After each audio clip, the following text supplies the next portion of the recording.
तर आज आपण पाहूया पवित्र शास्त्राचा धर्तीवरच्या मानवजातीला त्याचा काय लाभ आहे. तर पवित्र शास्त्र म्हणजे देवाचं हे वचन आहे. देवापासून ते मानवजातीपर्यंत पोहोचलेलं हे वचन आहे आणि देव वचनाद्वारे आज या धर्तीवरच्या माणसांसोबत बोलत आहे. आणि हे पवित्र शास्त्र बायबल केवळ धार्मिक पुस्तक नाही, तर ते मानवजातीसाठी मार्गदर्शक, सांत्वन देणारं आणि जीवन बदलणारं सत्य पुस्तक आहे. तर मार्गदर्शन देणारे प्रकाश पवित्र शास्त्र आपल्याला योग्य मार्ग दाखवते.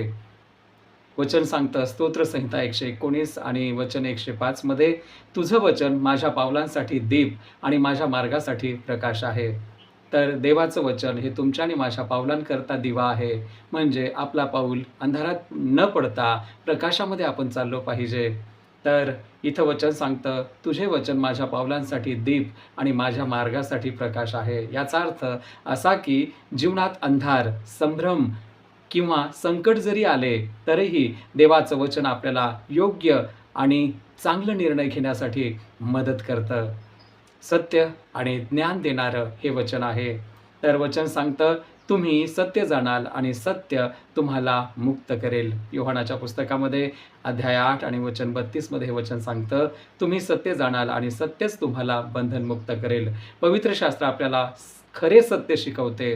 देव कोण आहे, आपण कोण आहोत आणि जीवनाचा खरा उद्देश तुमचा आणि माझा काय आहे, ह्याबद्दल पवित्र शास्त्र आपल्याला माहिती देते. पवित्र शास्त्र बायबल ही आध्यात्मिक वाढ घडवणारं पुस्तक आहे. म्हणजेच तिमोथेच्या पुस्तकामध्ये 3रा अध्याय वचन 16 आणि 17 सांगतं, सर्व शास्त्र देवाने प्रेरित आहे. पवित्र शास्त्र बायबल हे देवाच्या प्रेरणेनं हे आपल्याला शिकण्यासाठी, आपल्याला ताडण्यासाठी, तुम्हाला आणि मला सुधारण्यासाठी हे एक धार्मिकतेचं प्रशिक्षण देण्यासाठीचं उपयोगात येणारं पुस्तक आहे. यामुळे माणूस परिपूर्ण आणि चांगल्या कामासाठी तयार होतो. आणि त्याच्यानंतर पवित्र शास्त्र बायबल हे आपल्याला सांत्वन देते आणि आशा देखील देतं. जसं की जीवनात दुःख, निराशा किंवा भीती येते, अशा वेळी देवाचं वचन आपल्याला धीर देते, असं पवित्र शास्त्र बायबल आपल्याला सांगतं. रोमकरास पत्र अध्याय 15 आणि वचन 4 मध्ये सांगते, शास्त्रांद्वारे आपल्याला धीर आणि आशा मिळते. आशा आणि धीर जर हवा आहे तर पवित्र शास्त्र बायबल ह्याचं तुम्ही आणि मी वचन करायला पाहिजे, वाचन करायला पाहिजे. पवित्र शास्त्र बायबल हे तुम्हाला आणि मला पापांपासून दूर ठेवणारं पुस्तक आहे. स्तोत्रसंहिता 119 याचं वचन 11 सांगतं, मी तुझे वचन माझ्या अंतःकरणात साठवून ठेवलं आहे, म्हणजे मी तुझ्या विरुद्ध पाप करू नये.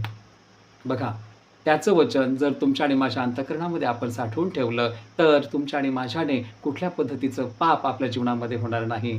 पवित्र शास्त्र बायबल आपल्याला चुकीच्या मार्गापासून वाचवते आणि योग्य जीवन जगायला आपली मदत करते. तर त्याच्यानंतर पवित्र शास्त्र बायबल हे प्रेम आणि नैतिकता शिकवणारं पुस्तक आहे. पवित्र शास्त्र बायबल आपल्याला प्रेम, क्षमा, दया आणि नम्रपणा शिकवते. नम्र कसं राहावं, दयेमध्ये कसं चालावं, क्षमा कशा पद्धतीने आपण करावं आणि तुमच्या आणि माझ्यामध्ये प्रेम एकमेकांबद्दल कसं टिकून ठेवावं. जसं की वचन सांगतं, देवावर प्रेम कर. मत्तई 22 अध्याय वचन 37 ते 39 मध्ये सांगतं, देवावर प्रेम कर आणि आपल्या शेजाऱ्यांवर देखील प्रेम कर. पवित्र शास्त्र बायबल सांगते, देवावर तर प्रेम कराच करा, पण जरूर आपल्या शेजाऱ्यांवर देखील प्रीती करा. फार कठीण जातं शेजाऱ्यांवर प्रेम करणं, कारण आपल्या शेजाऱ्यांसोबत कधी पटत नाही. पण परमेश्वर सांगतो, त्यांच्यावर प्रीती कर, तर मी तुझ्यावर प्रीती करेन. देवाने ह्या जगावर एवढं मोठं प्रेम केलं की त्याने त्याचा आपल्याला एकुलता एक पुत्र देऊन टाकला, की जेणेकरून जो कोणी त्याच्यावर विश्वास ठेवतो त्यालाच अनंत काळाचं जीवन मिळेल. अशी कमेंट परमेश्वर पवित्र शास्त्रामध्ये केलेला आहे.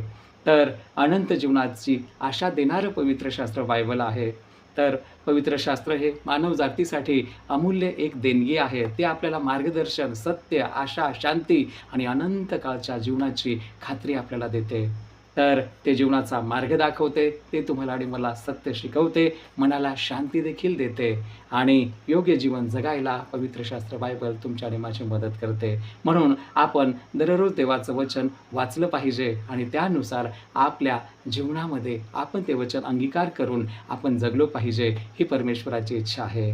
तर देवाची हीच इच्छा होती की आपण त्याला ओळखावं, त्याला जाणावं आणि हे जर ओळखायचं आणि जाणायचं तुम्हाला आणि मला आहे, तर पवित्र शास्त्र बायबलचं वाचन आणि मनन करणं फार महत्त्वाचं आहे. तर देवाला धन्यवाद. आज वचनातून बोलण्याची देवाने संधी दिली. Thank you.